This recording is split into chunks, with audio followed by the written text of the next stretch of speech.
You know what? If you want Donald Trump to win, then say that. Otherwise, I'm speaking.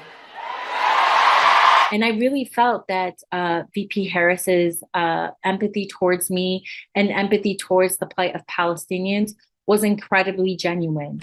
I find this to be a fascinating political conversation. So last night, Kamala Harris was interrupted by half a dozen pro-Palestinian protesters during her speech in Michigan, and she responded in a way that, for obvious reasons, is bothering some people. So I'm going to get to the clips. I'm going to get to some context as to how protests like this are completely normal. You should expect this. Don't freak out.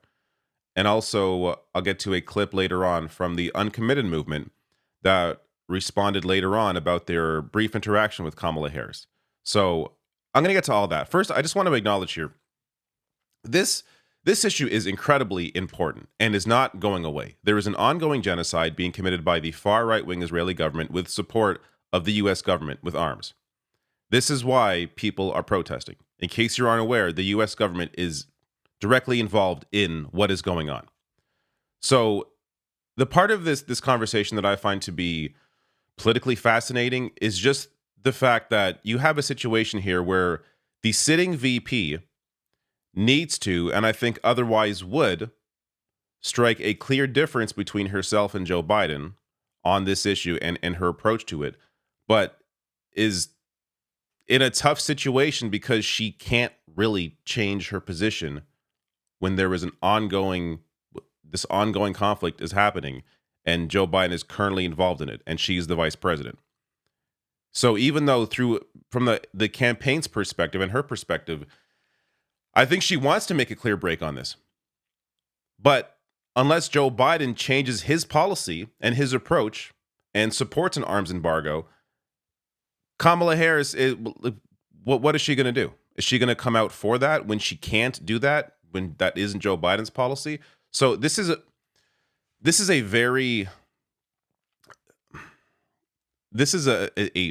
for lack of a better term here, a sticky situation, because Kamala Harris is going to continue facing these protests as long as she is not clear on her direct difference between herself and Joe Biden on Gaza. But at the same time, she can't really be clear about that as long as she is still the vice president and Joe Biden's president. So first, before I get to the clip and more discussion on this, this update is from today. Like, to show you how every single day there is a new mass atrocity being committed by the Israeli government. So from Reuters here, they're reporting 12 people killed in Israeli strikes on 2 schools in eastern Gaza. I'm sure I can look up yesterday, and there was several other strikes that killed civilians. Every single day, there is an example of this happening. And often it is with U.S. bombs. This has also been the big story over the past couple of weeks. On YouTube, I can't even say some of these words. But Israeli leaders demand probe of IDF attack video, but to find out who leaked it. Like, some of the shit I've been seeing coming out of Israel is mind-blowing. Polling about, do you think it's okay for our soldiers to commit this act on prisoners? And it's like 50-50. Are people insane? So understand the mass delusion that is going on in addition to the mass atrocities being committed. You have people there actually supporting these insane acts of violence. So this is why people are so worked up, for good reason.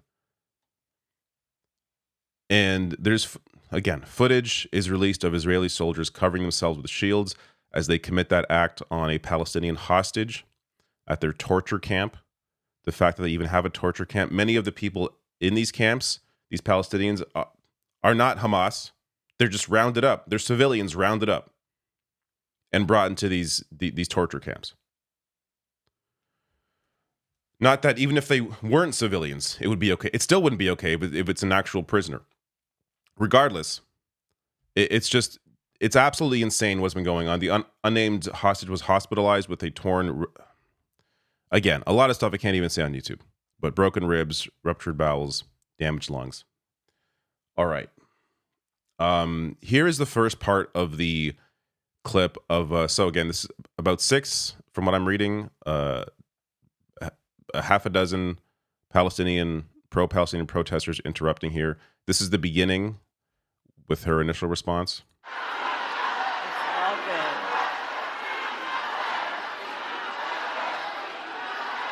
I'm here because we believe in democracy. Everyone's voice matters, but I am speaking now. I am speaking now. So this is a similar approach to what Joe Biden did when he was faced with similar protests, where he almost shouted down the people that were trying to counter them and said, no, let them speak. Let them speak. It's a free country. Let them speak. They're allowed to have their voice. So that's what she did initially. But this was the video. Actually, but before I get to the second part of the video, just to be clear what they're saying in it, apparently, they were chanting, Kamala, Kamala, you can't hide. We won't vote for genocide. So here is the second part. This is the part that's getting the most play without the context of the first clip. And he intends to end the Affordable Care Act. You know what? If you want Donald Trump to win, then say that. Otherwise, I'm speaking. And then that stare down goes on for like, I think, a minute. Okay.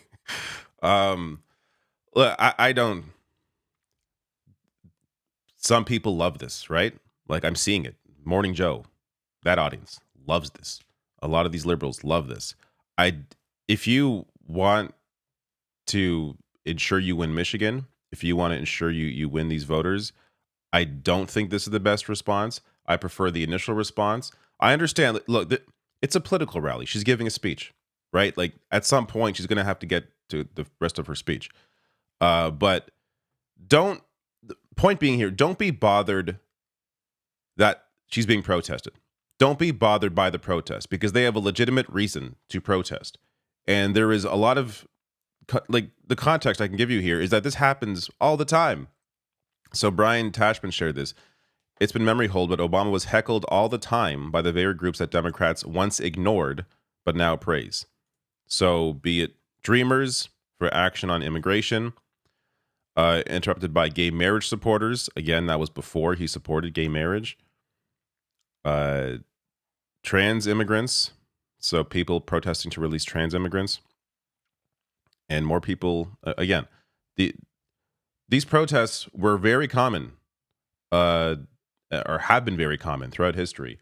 So don't be, bothered by their existence, especially if you care about winning. So the Uncommitted Movement rocked Biden over Gaza. So this Uncommitted Movement that was organized around Gaza, they were aiming for 10,000 votes in the primary. They ended up getting 101,000 votes. So about 13% of those who voted cast ballots for Uncommitted, winning 2 delegates in the Democratic National Convention and awakening a modern anti-war movement that forced the president's attention to Gaza. This is a major block of voters. So to be clear, you should care about the genocide. But just in terms of the political discussion here, understand the power that these voters have. And thank goodness they do. Thank goodness that there are people putting a real voice to this and putting some real pressure on the administration over this. Now, this is where we get to the response here from the Uncommitted Movement, the 2 leaders. So Layla Elabed and Abbas Alway.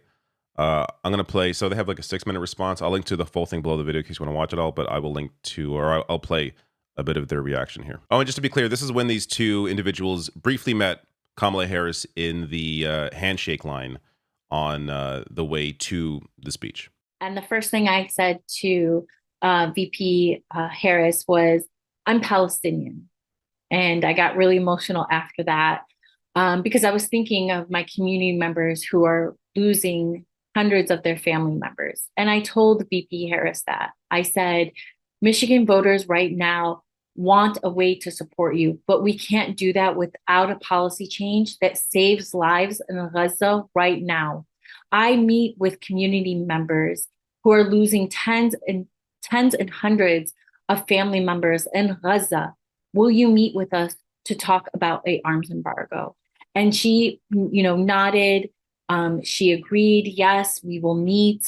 And I really felt that VP Harris's empathy towards me and empathy towards the plight of Palestinians was incredibly genuine. And, some of the noise that we're seeing today about, oh, well, she says she doesn't support an arms embargo, et cetera. Well, yeah, we know she doesn't support an arms embargo because US policy for decades has been supplying the unconditional flow of bombs to kill people we love. That's precisely why we need an update to this policy. Vice President Harris has an opportunity to unite Democratic voters and voters across the country who see the war and understand that it is not sustainable, especially in a moment when what Donald Trump is threatening on the other side, if he were to win, Donald Trump's idea is to accelerate the killing of Palestinians. He wants the genocide to happen faster. Donald Trump's idea is to fully annex the West Bank. Donald Trump's idea is to criminalize pro-Palestinian protest here in our country so that we can't even push for a humane policy. We know that Donald Trump's policies would be destructive. That's precisely why we need Vice President Harris to embrace an affirmative message that stops the killing so that we can mobilize voters for whom Gaza is a top policy issue. So I think that is pretty promising. And it also showcases how practical the uncommitted movement is. They understand the threat that Donald Trump is and how much worse it would be under Trump. And that's exactly why they want to see a different approach from Kamala Harris here to make it clear to voters, to the uncommitted movement, to their supporters, that Kamala Harris is going to be different. But again, this is the situation that things are currently in. You have Kamala Harris, who should expect to continue to face these sorts of protests as long as the campaign doesn't make it clear that they differ from Joe Biden. While at the same time, protesters can't really expect real commitments from the current VP that differ wildly from Joe Biden when she is still the vice president and this issue is currently ongoing. It's a really unique situation because if Kamala Harris was not the VP, I think you would see a clear break from this. And there was earlier reporting, even during, months ago, before Kamala Harris became the nominee, reporting that Kamala Harris's her position is different than Joe Biden's is, and that she supported a ceasefire much earlier than anyone else in the administration. So it's a situation where the VP is such a weird position because they have all this power, but they don't really have their own voice. They aren't really able to differ from the president. And when you're campaigning to become the next president, it becomes an even worse situation because you essentially have to just absorb whatever the current president is or evolve past where they are. But when it comes to a foreign policy issue, you can't really vocally differ from the current administration as you are a part of it. Now, and to be clear on that, this is Phil Gordon came out. So I guess it had come out that the Uncommitted Movement had met with Kamala Harris and that they were going to, ask for an arms embargo.